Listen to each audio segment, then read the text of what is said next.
নজর রাখবো পরবর্তী খবরের দিকে। কোচবিহারে হাজির বিজেপির কেন্দ্রীয় নেতা তথা অভিনেতা মিঠুন চক্রবর্তী। বৃহস্পতিবার সকালে তিনি কোচবিহারে আসেন এবং সার্কিট হাউসের উপস্থিত হন। এখানে তিনি কোচবিহার জেলা শাসক জিতিন যাদব, বিজেপির জেলা সভাপতি অভিজিৎ বর্মন সহ অন্যান্য বিজেপি নেতৃত্বদের সাথে একটি বৈঠক করেন।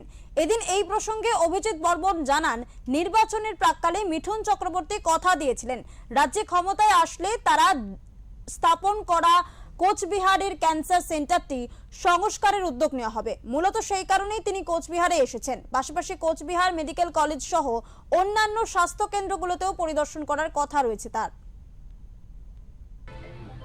হ্যাঁ, আজকে মিঠুন চক্রবর্তী এসেছেন, কি কারণে এসেছেন?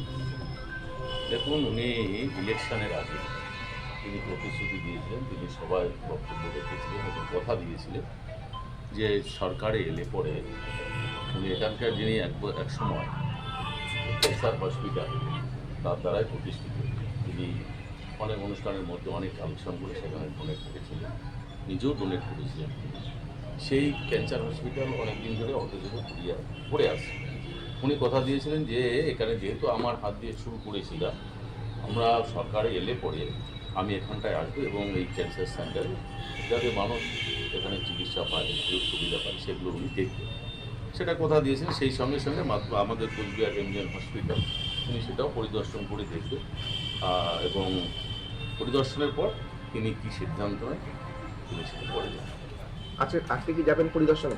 না, এখন নয়, 3টার দিকে এখান থেকে বেরোবেন।